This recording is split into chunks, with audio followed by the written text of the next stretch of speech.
Due to the current and emerging threat of chemical suicides, it's important that we share this information and prepare responders to deal with this threat.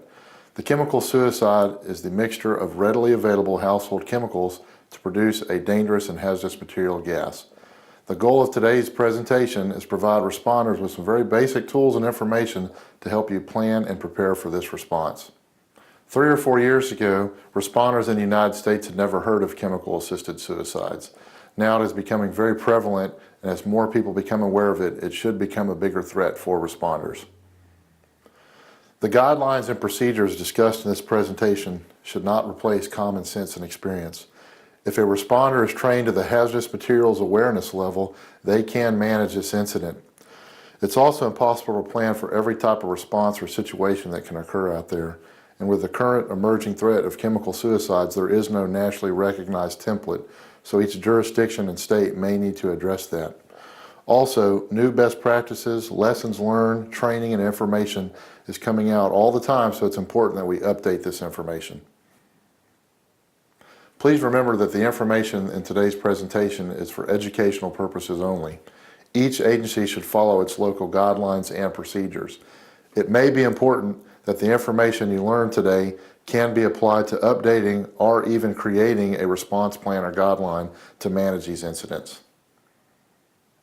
A rapid, safe, and successful response to one of these incidents does require some planning and preparation. So it is very important for agencies to plan for these incidents and even run scenarios with this incident. So if they have to run across a real incident, it's not the first time they've managed it. Also, the likelihood of one of these incidents is still very low, but it's very important that public safety officials plan and prepare for these incidents as they continue to grow across the United States. Also, it can be anticipated that we may see an increase in these responses as more and more information becomes readily available, as there's more media attention on it, and the number of websites devoted to this process increase. Failure to plan for these incidents can lead to responder fatalities and injuries. There have already been several incidents across the United States where first responders were exposed to the toxic substances involved in this process.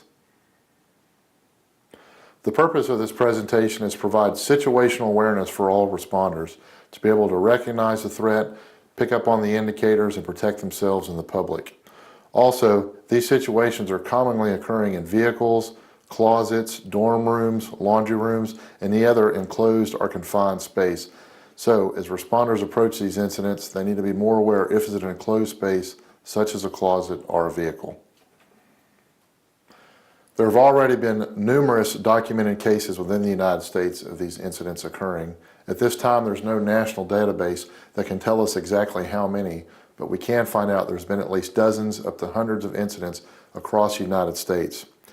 The method involves mixing two readily household chemicals together to produce a very noxious and dangerous gas, and can be done very inexpensively and very quickly.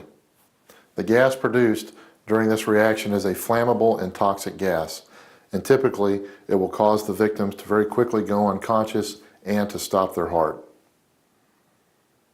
This method of suicide, commonly referred to as detergent suicide, is becoming more and more prevalent across the United States. There are several reasons for this. Number one, the instructions to mix these chemicals is readily available on the internet for anyone that has an interest. Number two, the chemicals used are very, very cheap and are all readily available in any grocery store or household store. Number three, it is very, very easy to go through the procedure and mix these products. Any jurisdiction, big or small, that has not yet seen this incident should still plan and prepare for this response. The process of chemical suicide involves mixing common household readily available chemicals to create hydrogen sulfide, hydrogen cyanide, chlorine, or other gases which can be immediately dangerous to life and health in a small enclosed location. Now, one of the best tools that any responder in fire, EMS, law enforcement, hazmat, emergency management has readily available is the DOT Emergency Response Guidebook. If the only information you have is what you can see from the scene indicators, you go to Guidebook 111 in the guide, and it'll provide you response procedures, personal protective equipment, first aid, and other items that can help you in your response. As with any response, responder safety is our #1 priority. there is the potential for responders to be exposed during this incident. Typically, the persons committing this act have left some type of warning sign to advise the public and responders that there is a chemical hazard, but this may not always be the case. For example, the sign that you see in the slide, this is an actual crime scene photo from an incident, and this is the type of improvised warning label or sign that you may come across. During the initial dispatch, dispatchers and call takers should warn the callers not to approach or enter the vehicle or enclosed locations where unresponsive people may have attempted a chemical suicide. This information, if they find this out, needs to be relayed to responders as quickly as possible. The caller may advise that there are warning signs or labels, or they may not volunteer this information. So again, responder situation awareness will be key.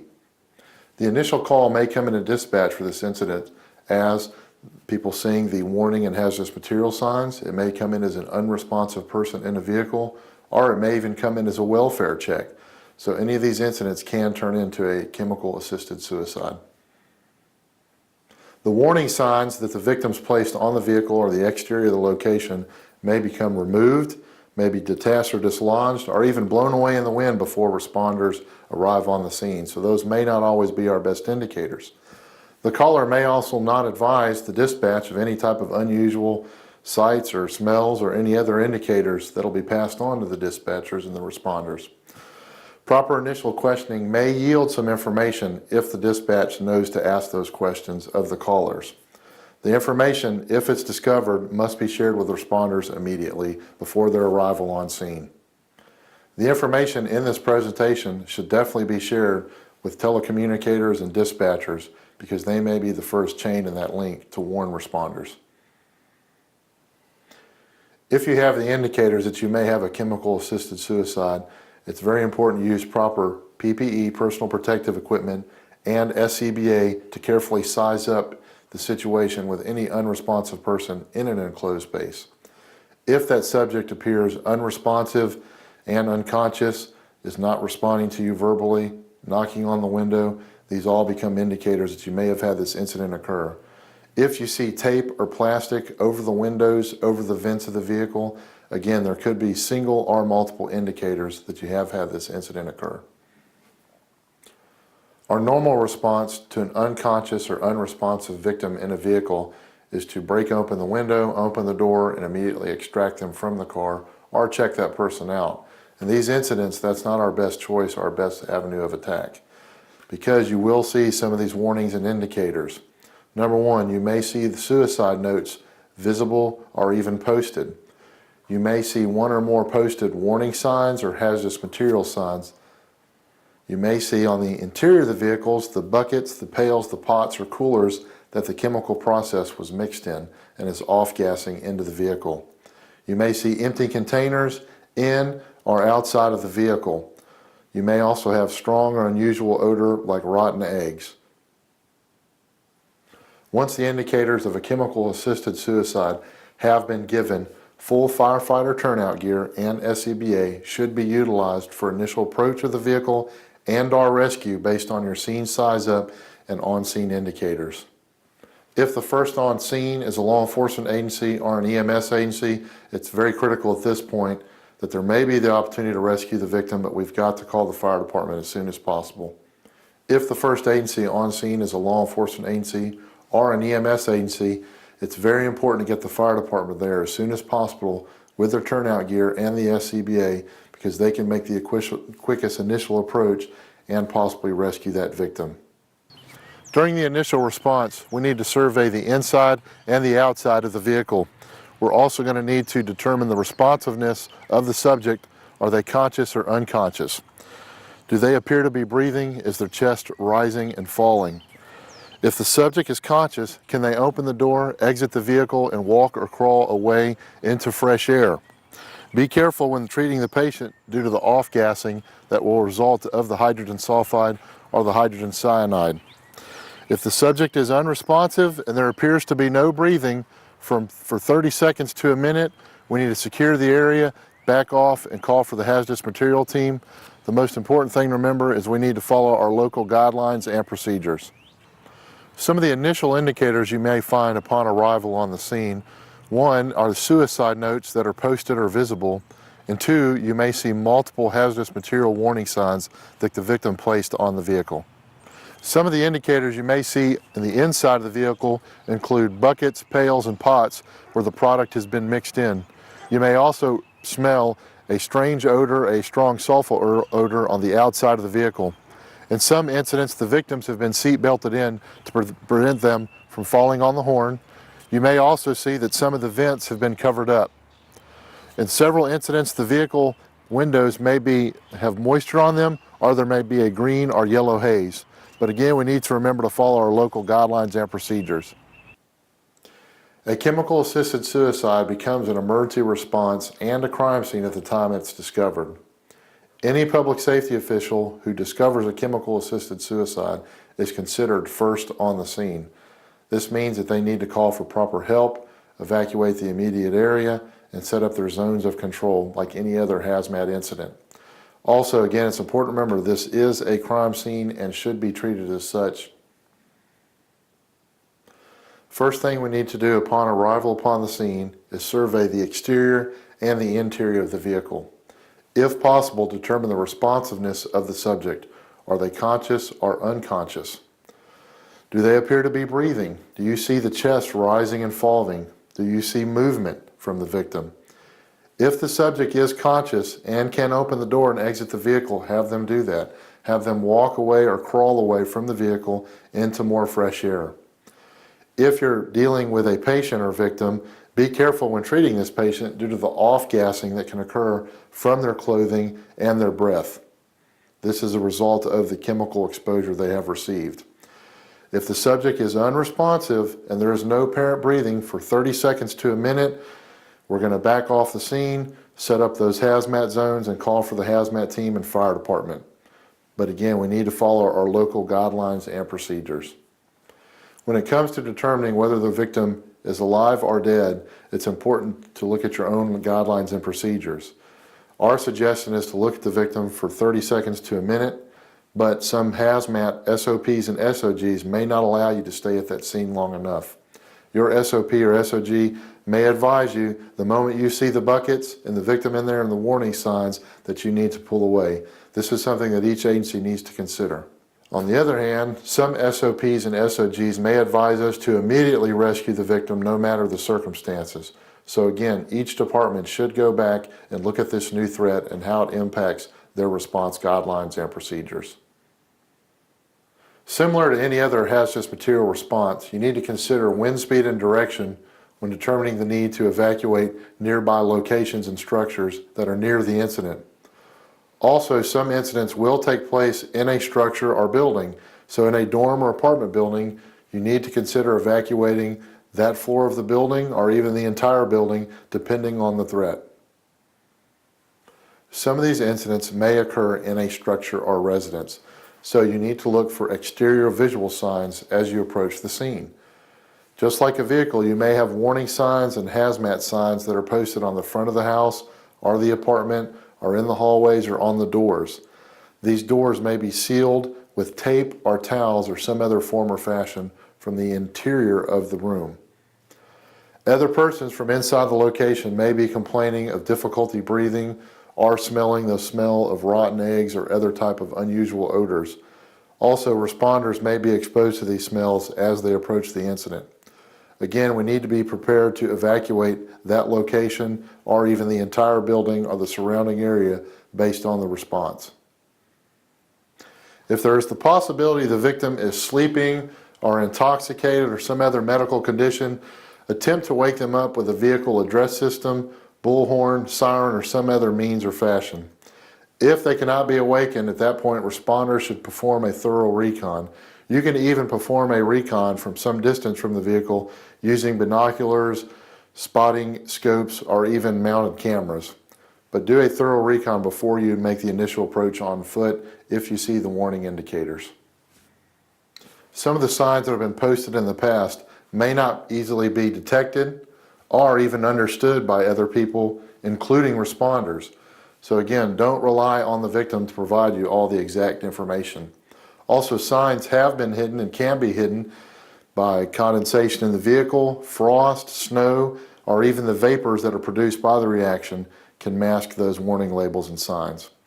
Also a reminder, anytime you're dealing with a suicidal victim, and this is what you have in this response, the victim may not be dead and may be still suicidal, so there could be the increased likelihood of violence towards responders. As responders arrive on the scene, it's very important to interview any citizen or any member of the public who's approached the scene to learn what they saw or smelled. You can even ask them to draw out maybe what they saw in the vehicle and what the signs say. When it comes to smell, a rotten egg smell could indicate hydrogen sulfide. An almond odor is typical of a cyanide compound. But again, as with any hazardous material response, responders should not attempt to identify any hazardous material using their sense of smell.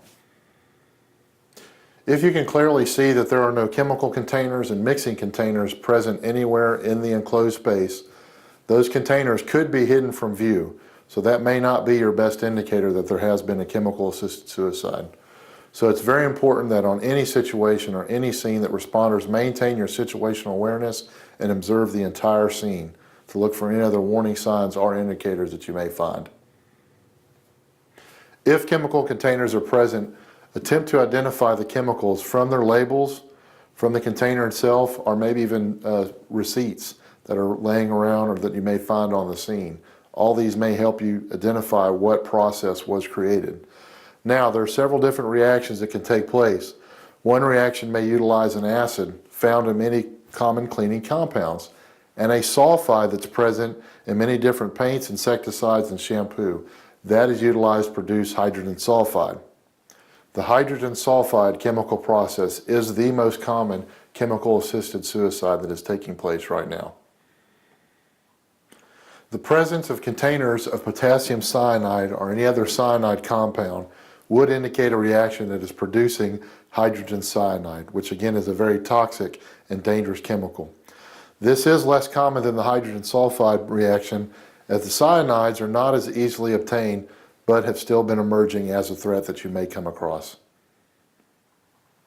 Air monitoring and detection can be used to determine the presence or the absence of hydrogen sulfide, hydrogen cyanide, chlorine gas, or any other materials that may be utilized in a chemical-assisted suicide.